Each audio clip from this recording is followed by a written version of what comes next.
folks. This is Lincoln Ware Live. Of course, you notice that I'm not Lincoln Ware because I'm much prettier than that guy. I'm Sensible Don, sitting in for him this week because Lincoln's down in someplace in the Caribbean enjoying himself with all the big money he makes here. But we're going to talk about some nice things that there. Of course, you see I'm a little bit nervous because I'm normally here covered by Lincoln Ware, but I got somebody else covering me today. And we got a couple of folks here, and we will talk about doggies. We will talk about two wonderful dogs that go out to try to help the sick. And you believe it or not, and I know this from a personal experience, they do a great job. And we have two guests here, and one, well, we'll start with the big black dog here, and his name is his name is Skylar, and he's a Newfoundlander. Big dog, beautiful dog, and then we have Reese Cup over here, and their owners, or masters, or whatever you want to call it. Newfoundlander is held by Edith Markoff, and the Reese Cup is held by Sandi McKenzie. Good morning. Good morning. How you doing? Excuse me for being nervous because I'm new at this stuff. And we're talking about what the dogs do for the sick. What you do, clean them up, train them, then you take them out to the hospitals and other places to just keep the old folks or the young folks company. Is that true? Well, these particular dogs are part of Cincinnati Children's Dog Visitation Program. Okay. And so they go and visit, particularly with children, because we are part of Cincinnati Children's. They visit children all over the hospital in different areas. Skylar's worked there for about 4 years now, and Reese Cup is brand new. Yeah. So when you walk in, do the kids light up? Do they really like that? Oh, you bet. And Reese Cup, does she jump up on them and want to pet them? Well, she doesn't jump up unless she's asked. I know that she's calm. She just sits there and looks around like, I'm a star. I know it. Look at me. Oh, yeah. She's a beautiful, beautiful animal. That's one of the things they have to be is calm. Okay. Are there some certain procedures you have to go through with the dogs to get them to this point? You bet. Cincinnati Children's has a waiting list. In order to become part of our program, we do a temperament test on the dogs once a year. We take a look at them to see how calm they are, how friendly they are, how outgoing, because you can be outgoing and not jump up on people at the same time. Sure. So that's really what we're looking for. And how much does Skylar weigh? He weighs about 116. And the kids is normally around half his size. Oh, you bet. That's why the larger the dog, the more important it is for them to be physically calm. She also lays down a lot because she's also, if she's standing up, she's at eye level to most children, and that makes them a little bit nervous. So we have her lay down so the kids can come and pet her and not be so intimidated by looking right in her face. Well, Reese Cup, she doesn't have that problem, does she? No, she's good because we go to the children that are confined to beds. Okay. So I can pick her up and put her in bed with them. And they enjoy that? Yes, yes. Wait, and I noticed the caricatures from Disneyland. Those people are trained, if the kids show any kind of fear, you're supposed to back off. Is that the same thing here? Well, it's kind of our job to, if they do that we take the dogs away. Take the dogs away. That's our job, okay. yeah. Okay. So you know that then? Yeah. Huh? Yeah. Is there anything that you could tell me that really touches your heart with certain kids? Well, they like to have their pictures taken. We have a Polaroid, and it's getting harder and harder to find film for Polaroids. But we have Polaroids that we go and we take their pictures, and they enjoy hanging those things up and showing it to their friends and things like that. You mentioned Polaroid. I have one in my closet. I can't find film from. You got an inside track to film for a Polaroid? Polaroid told us where the source is because they've stopped making the film. They just completely, because I got one of their first Instamatics in the big expensive camera a long time ago. I'm noticing Skylar, she's sitting here. This is she, correct? Mm-hmm.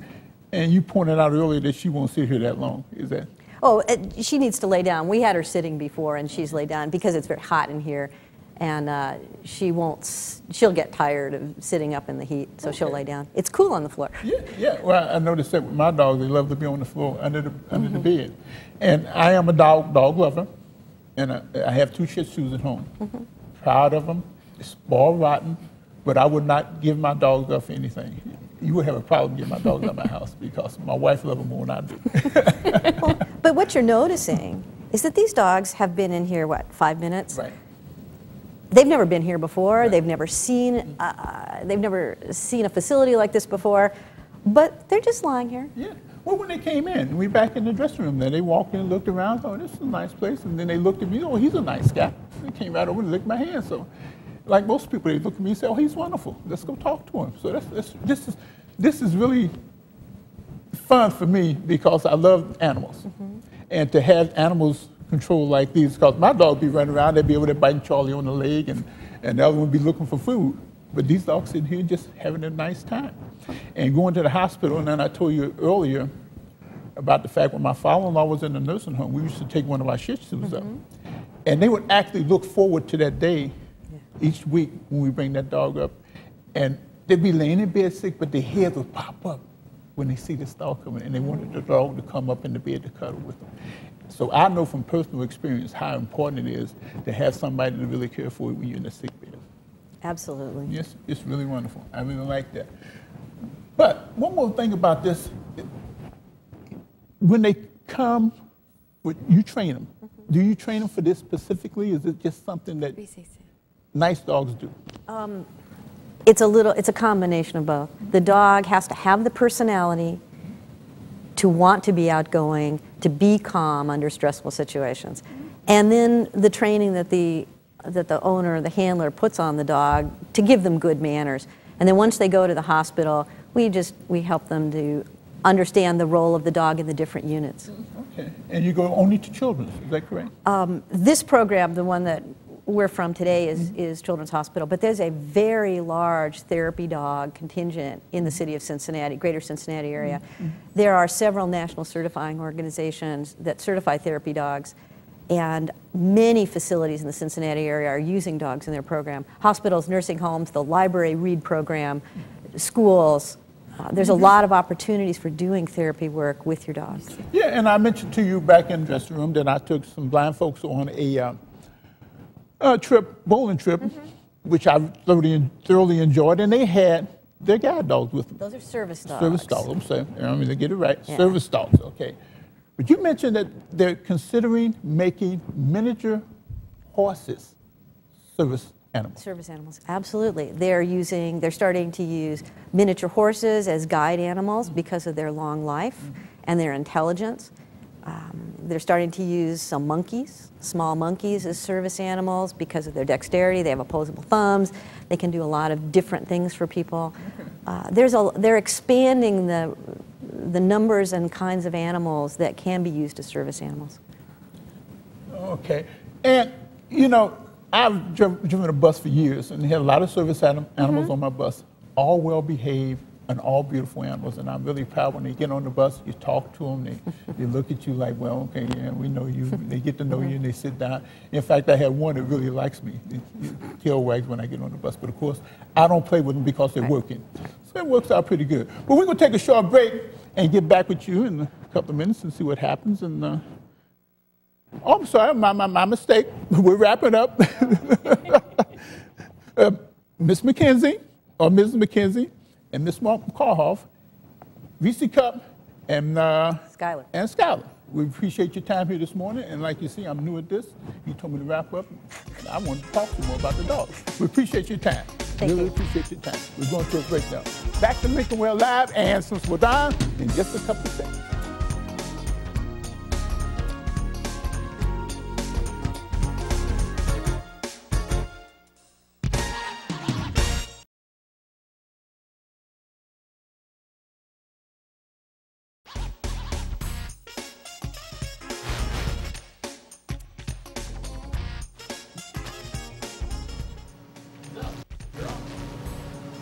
We're back. How you doing?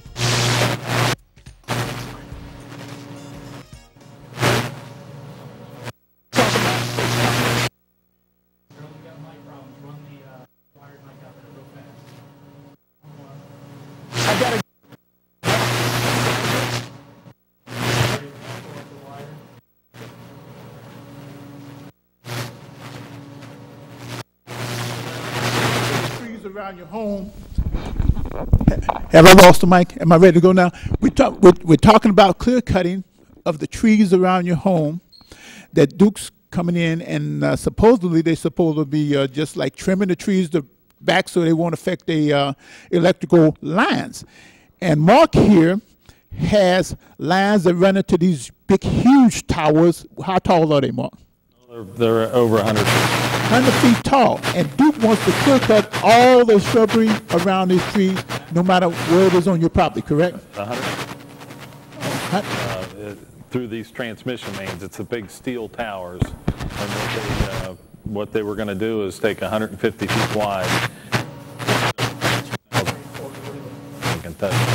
And it's supposedly, well, they told you at one time that it was had something to do with Homeland Security, correct? We've been told that it was Homeland Security that they had to do this, and we found out that wasn't true. So they were jerking your chain at that particular point, right? Oh, these people good at that? Oh, these are... Yeah. Are we good now? Speak up a little bit. All right. Speak up a little bit, Mike. Mark, I'm sorry. Can you, a test. We got to have a test to make this go. Because, we lost power there. I guess it's my fault. Can everybody hear us now? But anyway, they was pulling your chain there for a while. It was Homeland Security idea to cut your trees down in your backyard. We've heard Homeland Security. We've heard NERC, which is a regulatory commission that is owned by the power companies. Right. And then we've heard the Federal Reliability Commission, which is FERC. And through a congressional inquiry and a lot of research, we found that none of that was a fact. It was strictly a Duke policy. The only mandate that they have is that they maintain 13 feet around the wires. That's the mandate. And we can understand that Duke should have access to the property. They should have easements in, and I can understand them trimming the stuff back. Absolutely. But to come in and clear cut. We were never opposed to the safety trimming these trees and everything, but we, in my yard alone, I mean, it was probably 20 to 30 trees, and I have 8-foot high spruce trees that are 100 feet from the wire, and they had to go. Yeah, so in other words, you decided that you're not going to take this land down. Yeah, those, I had no choice but to fight it. One of these people that decided to fight City Hall, so to say. Pretty much so. And the things out of Duke's mouth was, well, we got 2 floors of attorneys. Man, and 4 floors. 4 floors. And your answer to them, so. let's get them going, I'm just a guy that's right. So you get your attorneys all cranked up and we'll meet in the middle here somewhere. And the fact is you did get an agreement with them. Right. They've worked with us. We had several meetings, and once we got past some of the intimidation and the falsifications, we were able to, come to an agreement. Which is good that you came to agreement, because you just don't have the kind of money that these lawyers want to go to court with. That's true. And the fact of the matter is, Duke was not out there trying to do anything to help the citizens of this city or this area. What they were doing is trying to cut their costs. Correct. That could be the only reason for this. But the initial cost would be high, so they could go to the regulators to get more money, and then come back, and the cost that they're going to cover is going for life. Right. Because if they cut the trees down to nothing, there's nothing to trim back every year. They don't have to come back. So we've had a great, the response from Cliff Radel at the Cincinnati Enquirer, Todd Portune, Congressman Shabbat, our township trustees they got behind it 100%. Green Township trustees, Tracy Winkler, Miami Township trustees, Delhi Township trustees. We've had no lack of support. Let me stop you there. Most people complain about our politicians. Are you telling me you got that many people to work together and they're politicians? It was amazing. It sounds like you should be the guy that set these things up for anything else we need in the city. I mean, if you get that many people, Well, and I know Mr. Partoon, once you get him wound up, he's just like the pit bull. He will continue to go till you kick him down. And I had to pat the guy on the back for that. He does a good job. It was a clear cut right and wrong. Right. It wasn't, there was no choice but to support what we were saying, because, it was obviously, I don't know how they could have came up with this initial program, the initial thought of clearing. We're talking just in Ohio and Indiana, 7,000 acres that would have been clear cut. Okay. It was easy for the politicians to see that there was going to be a problem. Yeah, and there's a serious problem. You know, anybody want to call in and talk to Mark about CG&E, or let's call it Duke what it is now, because they became worse when they became Duke, in my personal opinion. Of course, this has nothing to do with the station here, because we don't want them sued down. And you have a picture there of a clear-cut area where they tore down some people's. Can you hold it up? Maybe we could get Charlie to get that on the camera for us when he gets through playing around the corner over there. I don't know what he's doing. Come on, Charlie. Okay, where you want me to hold this up at, Charlie? Can you get it there? Hold it up. There you go. See, this is before and after. Yeah, before is at the top. See how nice that is? And this is a retired couple's property. Right, correct, on Bridgetown Road. And you can look up the top here, you can see the lines going across. Now, we're talking these big transmission lines that's on the steel towers. And they how many feet off the ground? And they just measured them on my parents' place, and at the point where I was there when they were measuring was 60 feet. That's 60 feet off the ground. And they were supposed to cut maybe 20 feet, which is what you agreed on from the wire. 40 feet tall tree. But they want to cut it down to 60 feet. They want to cut it down to the stumps. And then trample down their little shrubbery and just destroy it, and then walk away from it and leave the wood there for them to deal with, right? Right. Well, and a part of our agreement is Duke is going back to all these properties and grinding these stumps and cleaning it up. And I mean, and in fairness to Duke, they're stepping up to the bat here, and they're going back and correcting mistakes, and hopefully they got a new system where they notify people, new notification people, and they've really revamped their system, and that's the code organization. The reason why we're keeping it going is we want to hold Duke accountable. Yeah. We don't want 60 days down the road, just we're gone, go back to the old ways. Keep their feet to the fire. We're going to take a short break here, Mark, and then we want folks to give us a call at 381-3838. We'll talk to Mark about Duke, and we'll talk to Sensible Don about anything. So we'll talk to you in a little bit. Get with us. Give us a call.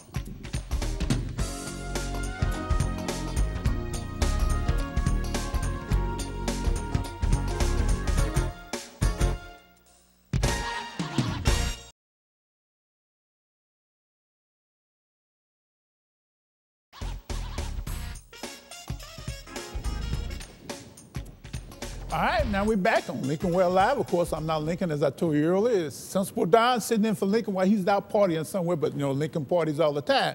I've got a real quick number here we want to give out to you. It's 910-5580. This is Mark's organization, which is Citizens Organized to Hold Duke Accountable. You know, folks, you get together, you work together, you can control people like that. Just give them a call, and it's a volunteer organization, so if the line's busy or no one answers, just leave a message, somebody get back to you. Now, we want to go to a caller here. I don't know if we got a name up here. We don't have a name, Charlie, but I'm gonna go to line 2 and see who I'm talking to. Do you think I get lucky here, Charlie? Cincinnati, yeah. Northside. Yeah, this is, who am I talking to? Gene. Gene, how you doing? I'm fine. You want to give us a conversation this morning? Well, I wanted to talk about, they were talking about the Duke. What about the city? They came in my property and cut down sunflower seeds and Morning Glory flowers and billed me a ticket, billed me a bill for cutting it, and they was calling it weeds. What, did they give you a warning first? No, they didn't give me no warning first. Well, see, this is the kind of stuff that, you know, you could call Mark here. He might be interested in helping you out there. Why don't you give him a call at this number, 910-5580, because if it's something you feel the city or Duke is doing wrong, there's always ways to fight it. Always. What's that number? It's 910-5580. And talk to Mark or his organization and see what happens. All right, thank you. Okay, we appreciate the call. So we're going to line 1 here. Who am I talking to? Paul. Paul, how you doing? I'm doing real good. Yourself? I'm doing real good. You got something to talk about today? Yeah. Welcome to Block Broadcasting, home of W. What have we done? Are you still there, Paul? He's going, well, Paul, and, you know, we screwed that up. Like I say, we knew it. Just give us a call back, and we'd be glad to talk to you about whatever problem you might have. And Mark, I noticed you got some diagrams of trees and how you set it up with Duke. and the procedures that will happen now. Can you run through that for us again? What we have with agreed to with Duke Energy was a new it's vegetation management guidelines. It's what they're going to go by now on these. And again, these are the big steel transmission mains. Huge towers. The huge towers. It's not the lines that are going in front of your house, but these and these go all across Cincinnati. They go through Mount Airy Forest. They go through everywhere. County, right. All over. But what they're agreed to now, instead of clear cutting 150 feet wide, the trees can stay if they can prune them 20 feet away from the wires. That's our parameters for 20 feet distance from the wire at their peak sag, because in the summertime they will sag a little bit and sway for wind. And we also have in there replacements. If these trees die, if you have a screen, you're using your trees for a screening between you and the road, trees die, or we have a tornado or something, you can replace anything that you have now can be replaced with the same species, and you can maintain these areas. And these are maintained areas, so basically if you mow around the tree, it is safe. It can be pruned in that, and non-maintained, like out in the fields and that, they will still take the trees out if it's for a safety reason. Again, a good example of you working with a huge company and they're working with the citizens that pay their way and making things work out for you. That's really good. Now, we got Paul back, if I could talk to him now. Paul, you on the air? Yes, sir. All right, we're listening to you. How you doing today? Doing good, doing All good. right. Hey, man, Duke Energy, since they took over CG&E, they're estimating everybody's bills on my neighborhood. Because, like I said, I see them come down here, and they don't even go in your garage or the side of your house. They just go here and estimate it. And when you get a bill, it's $300 and some odd dollars. And then you send them back out a couple of days later to get a correct estimate. It's the same bill. How can you estimate a bill and then not change it when you know you did wrong? I seen this guy walk right past my house. Well, Paul, you know, they do this as a business. They should have some general idea of what the usage is in that house. But why don't you have them come out and install the remote units on the house where they can read it right? They don't have to go anywhere. They drive by and read it. You know, they will do that for you. But they walk by. They don't even read it. They walk by and estimate it. Where we at? You could call downtown and you can have Duke Energy come out and install a remote unit on your house that's connected to your meters inside your house, and they could drive by your house and get an accurate reading without any estimates. Okay. And that's how you fix that problem. You call down and get that done. Yes, sir. Yeah, call down and get that done. That'll work out. That'll work out for you, I'm sure. Okay, great. All right, Paul, you take care. I'm glad we can help you out. Yes, sir. Thank you very much. All right, thank you. And we're going to line 2. Who am I talking here on line 2? Am I talking to anybody on line 2? Hello? Oh, Geraldine. Yes, how you doing? How you doing? Man, I'm watching TV and I just see on the flashing something about an air conditioner, and they have a doctor's statement. Yeah, air conditioner with doctor statements. What, you heard this somewhere on TV? You I'm watching TV now on Lincoln Ware, I'm watching TV now, and I see it flashing on the screen about an air conditioner, and they have a doctor statement. Oh, that has nothing to do with what we're talking about. You have to go in there and talk to one of the producers here. They can help you out there because I can't, I'm an old man. I can't see that on the bottom of the screen. I can't okay. Well, who do I talk with? Call back. Hey, you call City Hall. There's something they're doing down there. City Hall? Yeah, call City Hall. You got their number? No, you can look that up. It's real easy. You call, 411, and they'll give you that number.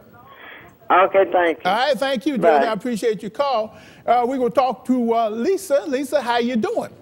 Good morning. How you doing? I'm doing good.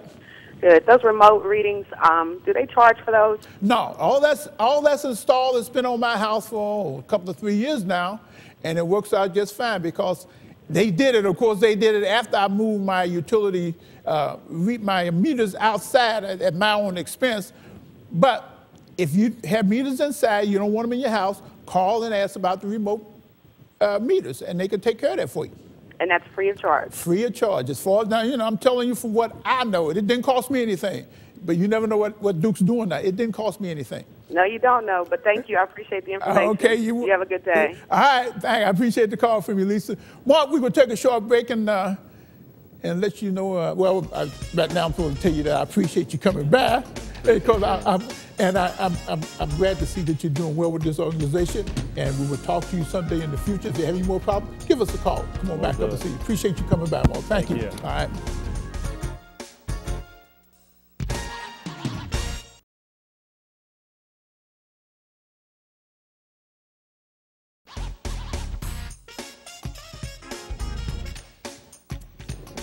Oh, am I on?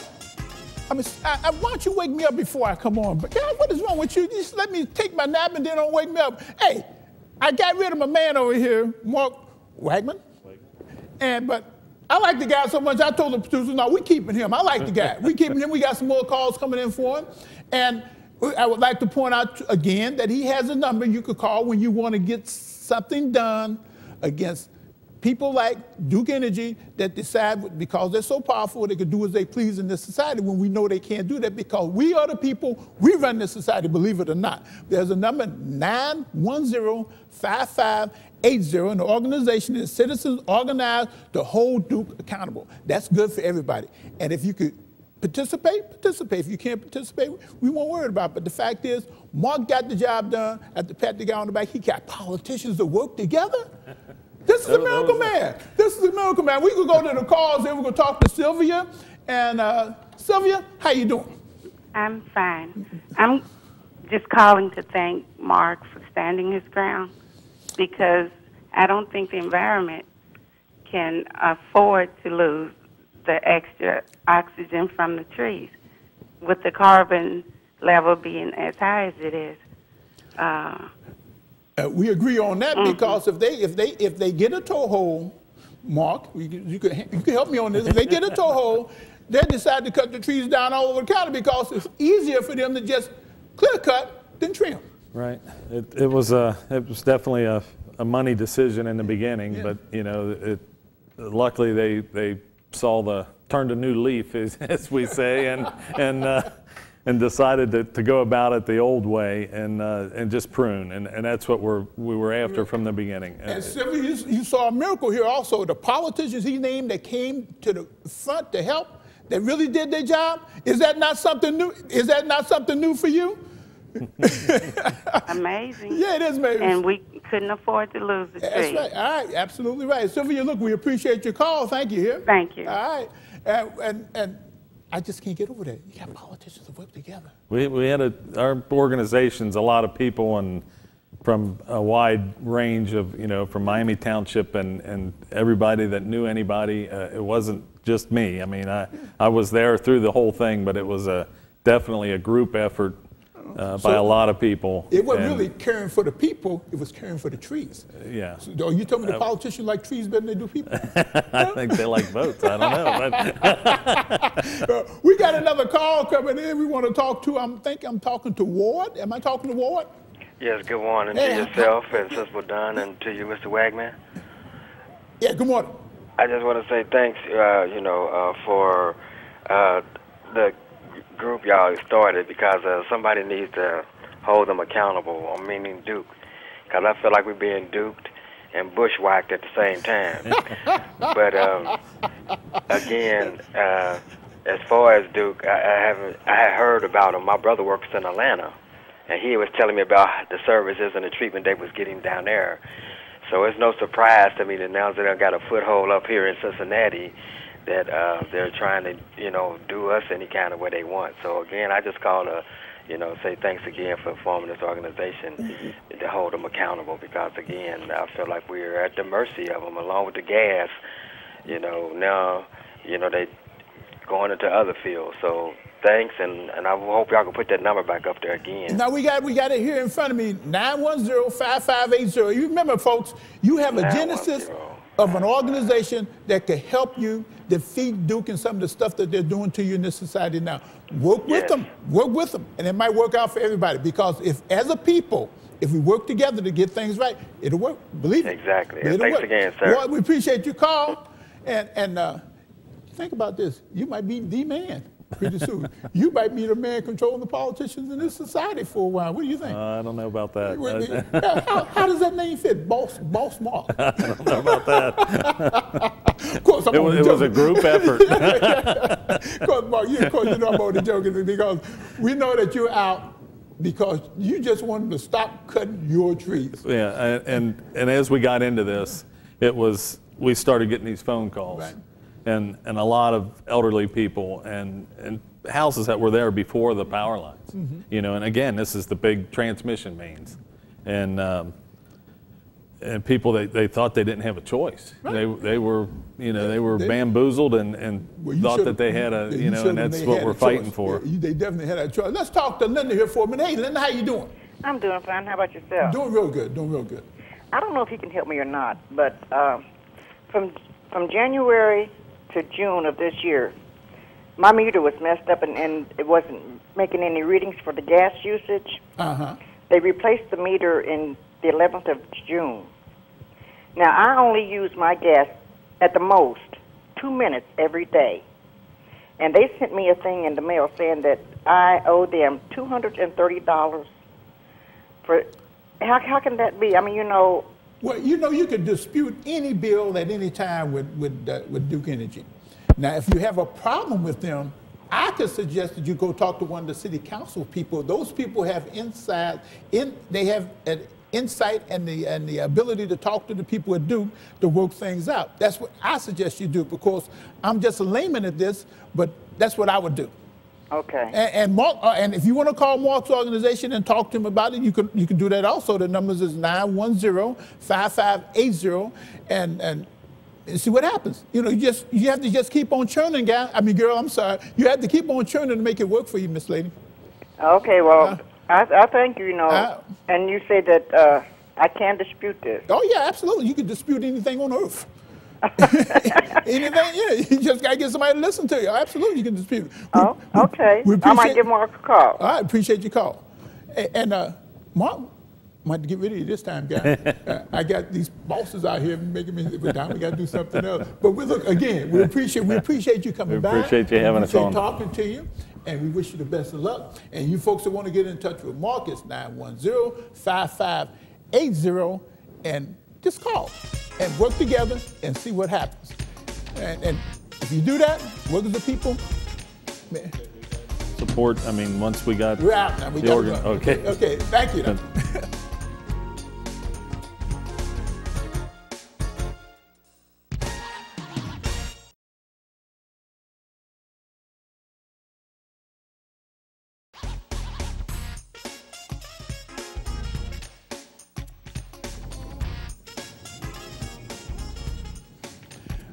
Here I am again, and guess what? These people asked me to give you my honest opinion. And of course, the folks that know me, know I don't know how to bite my tongue. In fact, I don't even think I got a tongue. We want to talk about the NAACP convention here in Cincinnati. Now, the organization, when it came along in its time, it was a great organization. Back in the 60s, it did some wonderful things. Shucks, back in the First World War, it did some wonderful things. After the Second World War, it did some wonderful things. And it brought us into the mainstream as black folks in this society. It really helped in that case. But then it got lazy, in my personal opinion, and decided that they was going to cry victim from that point on, instead of teaching black folks that you're nobody's victim, you go out and you take care of yourself and everything will work out. This organization that came to the city of Cincinnati probably cost, now I don't have any numbers, this is just my opinion, probably cost the city millions. I'm sure they might have got a fee to come here. I don't know. I don't know that for a fact. But it has happened in the past. And they were here for one reason and one reason only, to take advantage of this government in this city who falls down or lays down for anybody that want to criticize them. And the way they do this is by just pay them. Give them what they want. Bring them in town, we'll give them some goodies.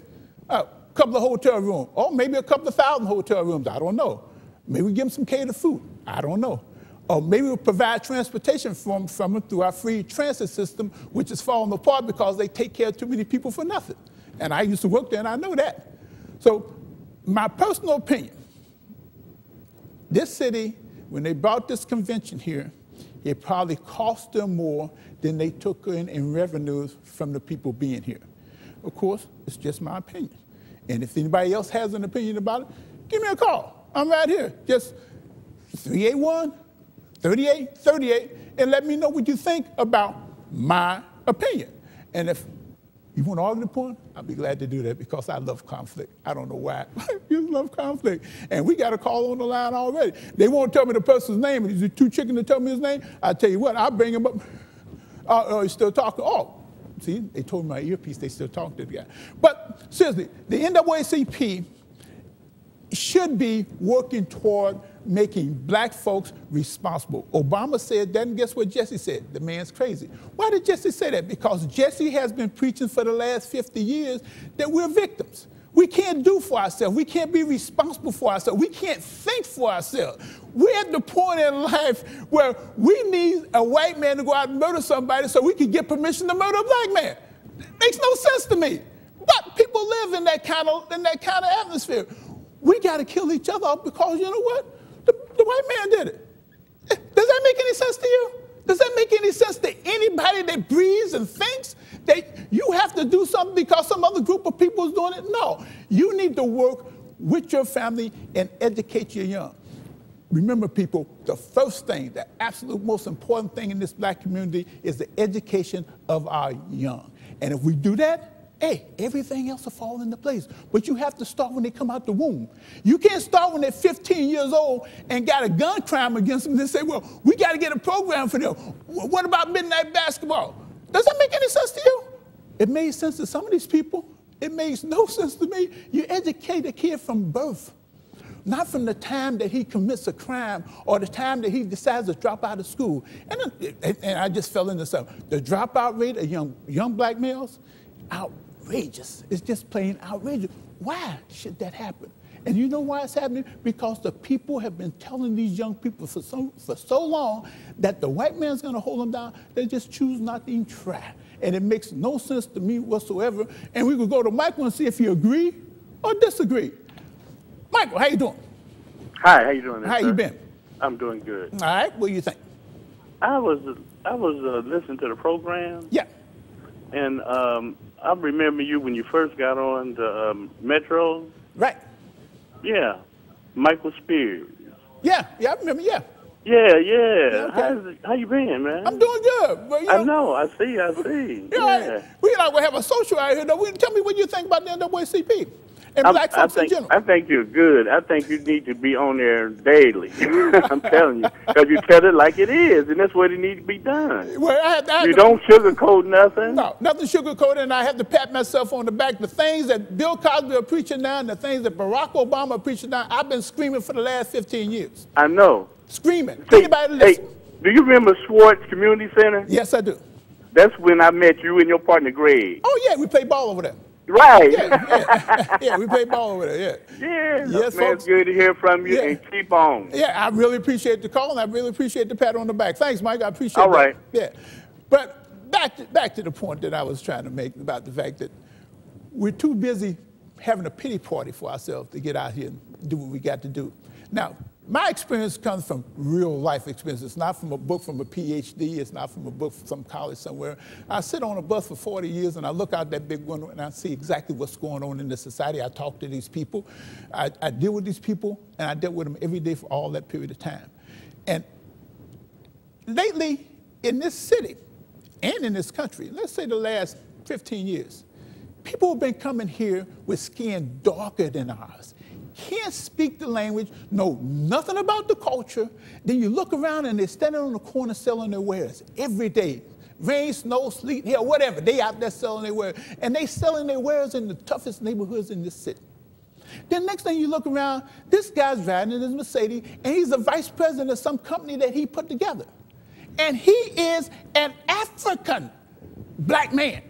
And he can do it. Now, these people who are born in this society, they grow up in this society. They are in the candy store from the get. Can't make it work. And then they cry that the white man is holding them down. They cry, well, we putting too many black men in prison. I'm sorry, people. If you come after my family or me with a gun to rob me of my nickels and dimes, and the man wants to lock you up, I'm going to be there pointing my finger at, yeah, lock him up. And we got people in this society that was witness the murder of another young black man and say, I didn't see it. I mean, You have hundreds of people standing around, and the young woman is shot down. They can describe the man from head to toe, even the color of his shoestrings in his shoe. And you can tell me nobody that knows who this guy is who killed this young woman for no reason at all? Hey, you got to work together to make it work for all of us. And the key is educating our young. Barack Obama, not taking the money from the rich to give it to the poor. I'm not going to give you my money if I got to work every day, 15 hours a day, and you sitting on the stoop, and I'm supposed to come home and work this overtime so I can pay you so you can buy you 40 hours? That ain't going to happen. But that's what these people want to do, and it makes no sense to me whatsoever. All right, and I would be getting back to you because I'm wound up now. They say I can say what I want to say. I don't know what's wrong with these people. Me, they all say man. But we will be back. We will take a short break, and we'll come back and we'll continue to talk about the NAACP, the plight of the black man in this society, and Sensible Don's opinion. Thank you very much.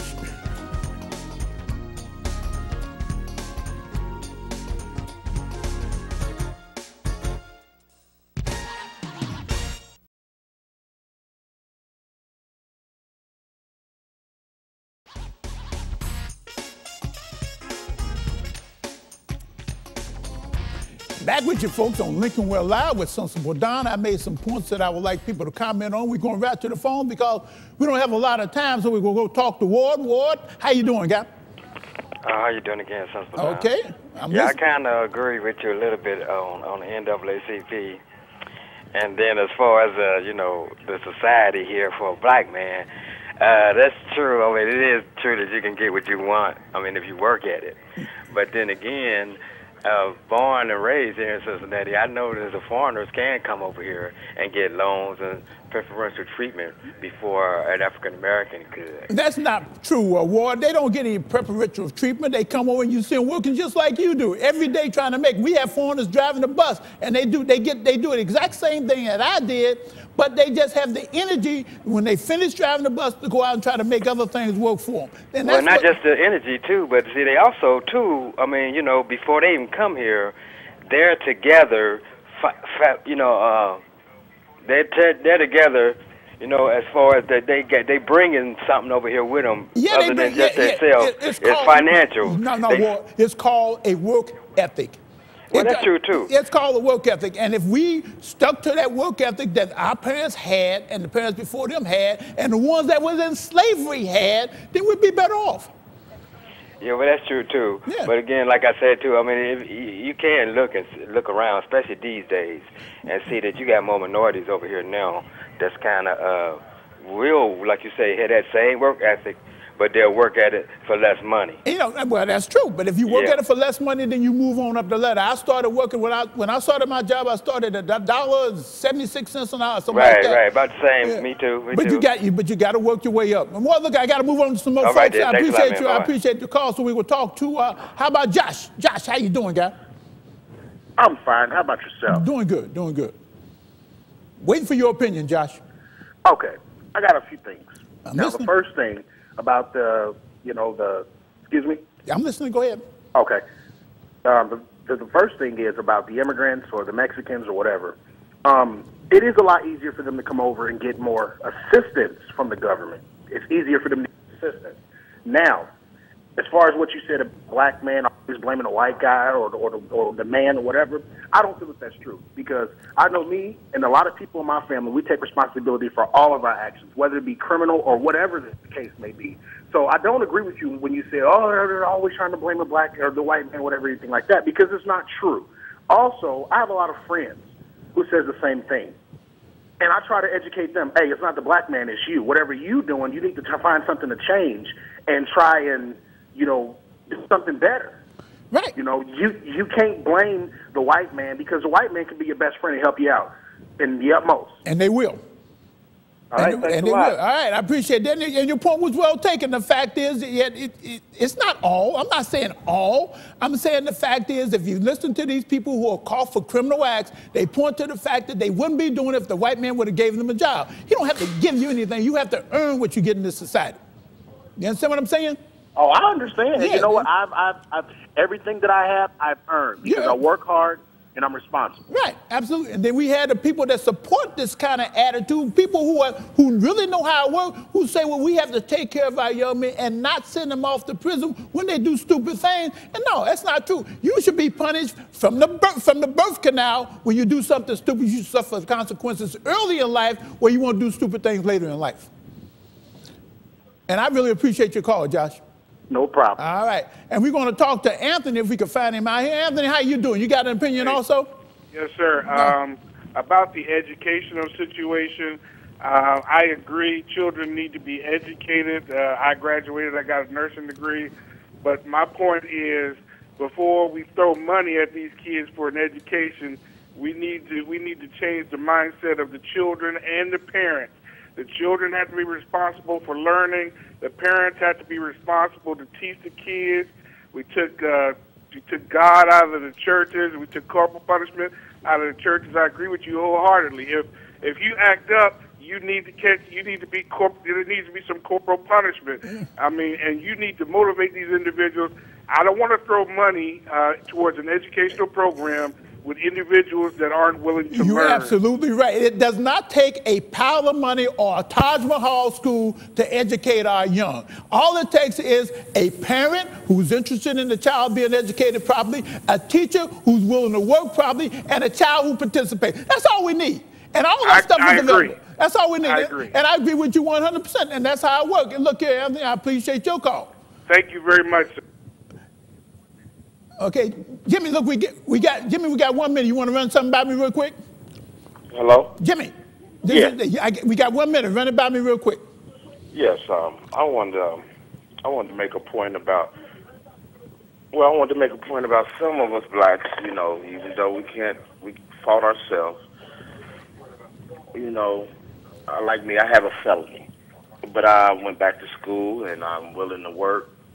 But they're not giving some of us a second chance. What do we need to do to... Jimmy, I bet you have a job. I put money on it, you got a job. I have a job, it ain't what I want. It ain't what you want, but you have a job. You work at that job and you try to work yourself towards something else better. That's how life works, man. And if you got a job and you have a fellow, that means that you have the initiative to go out and do what you need to do. And all you have to do is continue doing that. Ain't nothing hard about that. Ain't nothing hard about that at all. You got a job. I know you got a job because you wouldn't be had the initiative to call this program if you didn't have a job. And if you got a job, you got a basis to work from, and from that base, you go where you need to go. Yeah, you're right. All right, and I appreciate your call. We got to run right now, but I really appreciate your call. Hey, stick with it, guys. Stick with it. Hey, I want to say goodbye to everybody. Appreciate it. Lincoln Well Live. Thanks, everybody. Thanks to everybody that took care of me today. And I'll do better next time out. This is Sensible Time on Lincoln Well Live.